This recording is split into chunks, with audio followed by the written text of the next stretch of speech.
welcome to this video. So this video is all about different types of wires. I'll explain to you what is the difference between an asymmetric and a symmetric wire first. I will then talk to you about ground loops, what is a ground loop and how can you avoid them, and then I will talk to you about different plugs, different sockets, and where we normally use which type of wire or which plug in our whole signal chain.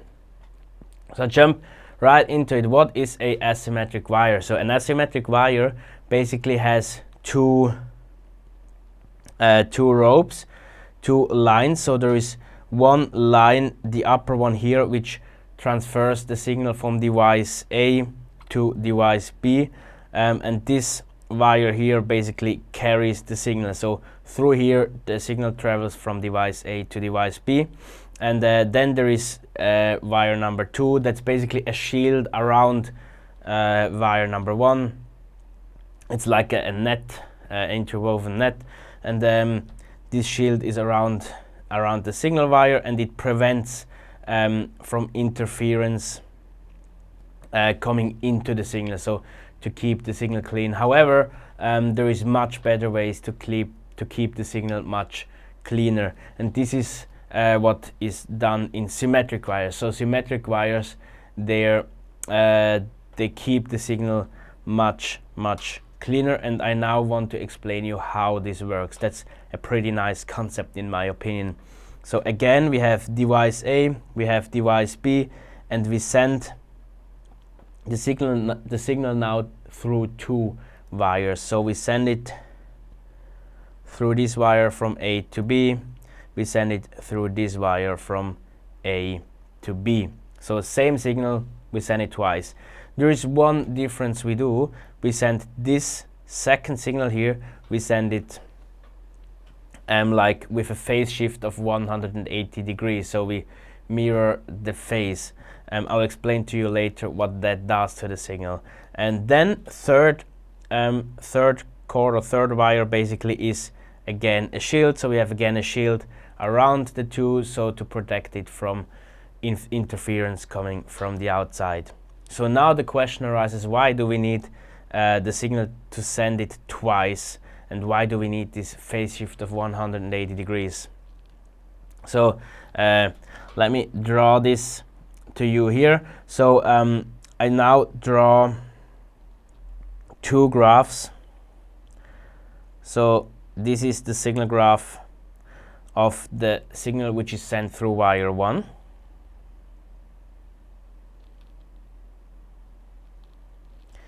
And next, so signal 1. And then the second graph is the same signal again sent through wire B, but just with a phase shift of 180 degrees. So it's exactly the opposite.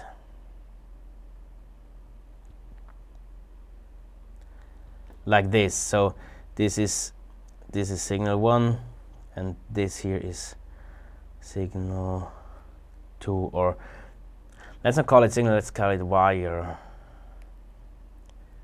because it's the same signal twice. So now what is happening? These two signals are sent through the cord, through the wire, and at the end this one is inverted, the second one is inverted, and then they're summed up. So why, and I mean, if we sum them up, we will result in probably higher amplitudes, but basically still the same signal. So now the question is, what happens when there is coming an interference from the outside? So what I now try to do is I try to draw a little interference here. So let's say at this point there is coming an interference, so the signal is damaged a little bit.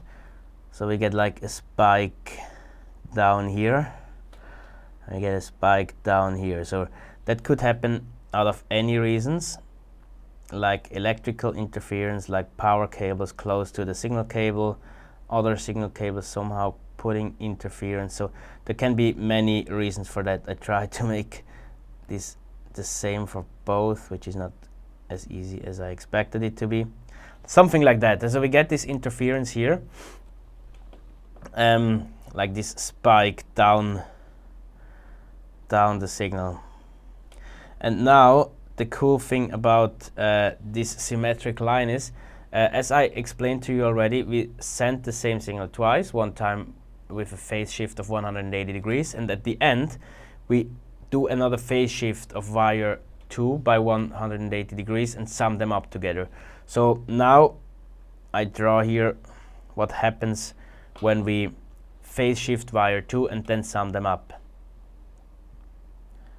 So let me do the same graph again. So with signal 1 we don't do anything, so signal 1 still stays the same. Something like that. I probably didn't do that 100% correct now. Let me just try that a second time.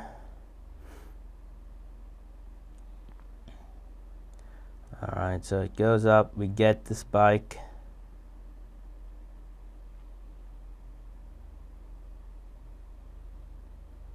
Yeah, I think that's a little better now. And now I draw the wire number 2, or like but the same signal which was before phase shifted, but now phase shifted again. So what happens if we phase shifted? We basically it exactly covers the signal from wire 1. So this is again signal, or wire 1 signal,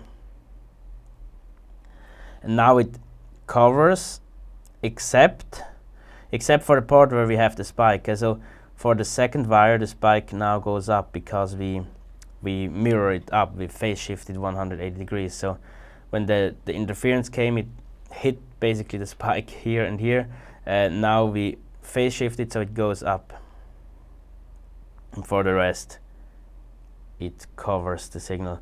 So now what is done at the end of the cable is basically it is summed up together. So this signal is summed up. So for the signal, for the parts where it covers where the signals are exactly the same, we just get higher amplitudes. I mean, we can also divide that by 2 at the end again to basically end up at the exact same signal again. So can be summed up and then divided by 2 again to end up with the same signal.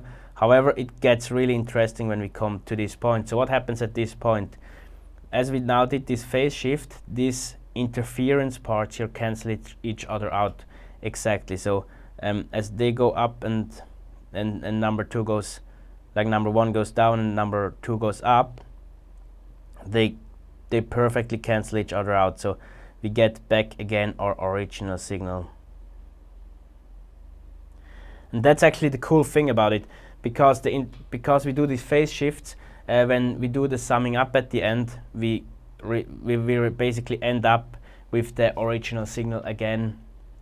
Of course not 100%, because the interference might not be exactly the same on wire number 1 than it was on wire number 2, but still we could get rid of a lot of interference which was on the signal and get out a much cleaner signal. So this is why it is so important to always use synchronized wires, especially when we send the signal over longer distances. And that's another reason also why we need DI boxes. They do this synchronization for us from jack cables to XLR cables. So XLR, I'll talk about that one in a minute. I will show you the different cables and tell you whether they're synchronized or not. Before that, I want to quickly talk 1 minute about ground loop. So what is a ground loop? So that's nothing to do with signals anymore, only with electricity. So there's always electricity involved. This example here shows various different devices, and all of these devices somehow need power. So you put voltage onto each of these devices, and this is probably like the microphone. So that could be speakers, that could be DI boxes, that could be whatever, and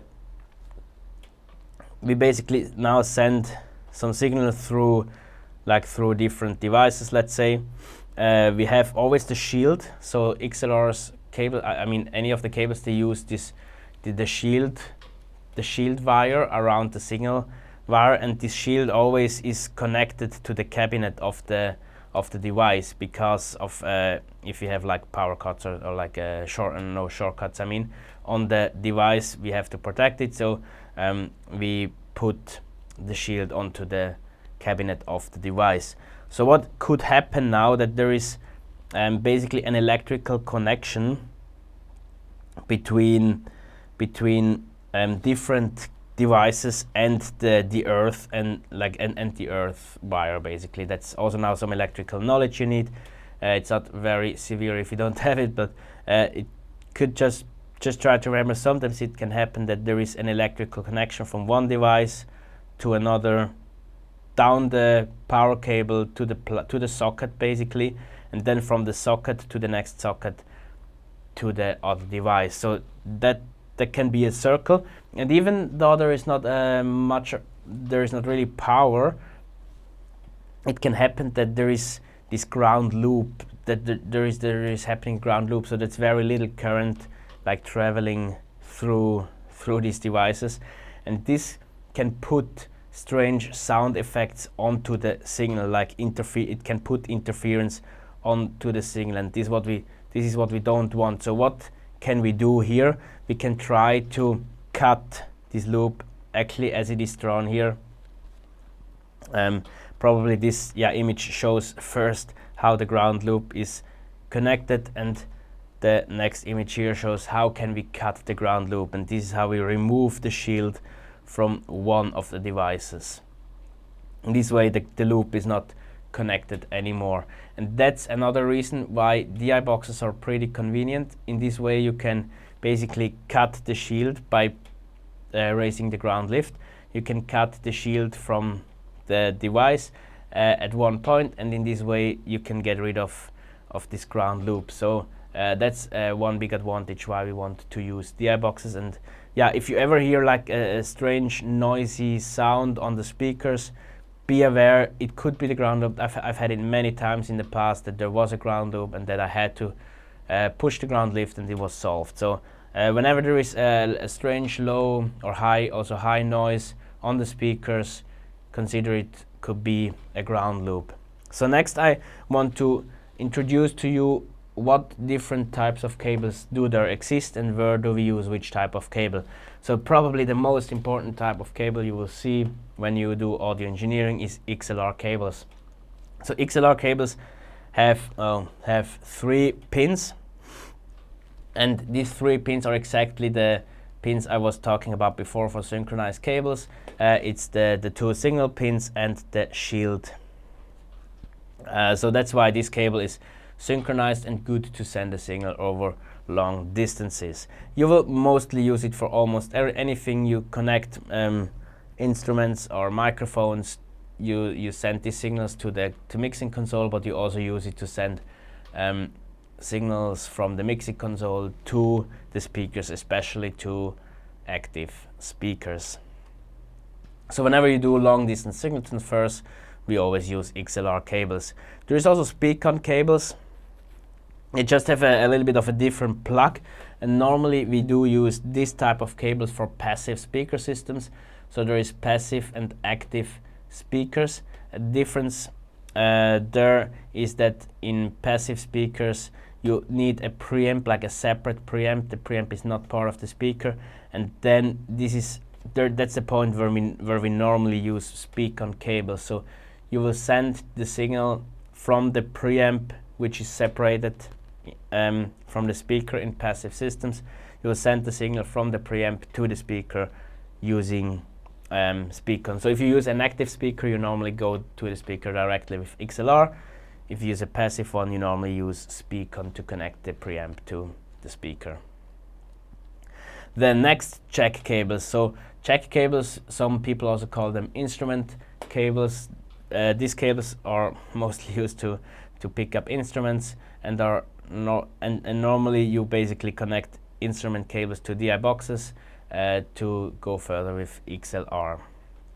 There is also a mini jack. There's actually several other cables.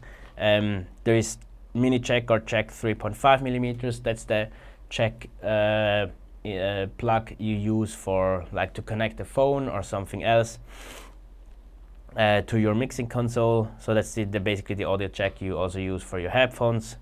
Then there is cinch, there is coaxial. Coaxial can also be used for various things, but it's just like minor important, so I don't really go into details here. And then of course there's many different plugs for power, for electricity, and here you also have to always know how big is my system and how many like amperes, how many power do I need to run my system. So that's how you decide which type. That's also basically in the end which type of plug you use. So T13 is basically the normal like 11 or 12 ampere plug we use. Then there is CEE16, CE32 and CE63, and these plugs are then basically used for 16 amperes, 32 amperes and 63 amperes. So just be also aware of that, they exist, and think about how many amperes you need to power the system, and that also depends on which plugs you will then use or which type of power cables you will use. Then last one, power con. So some speakers use power con. It looks very similar to either to speak-on. It's just used to power the speaker, and many speakers, especially active speakers, I mean only active speakers, need power. So normally you often use power con to power active speaker systems. So that was it about different types of cable. I'm glad you watched this video, and yeah, see you in the next one.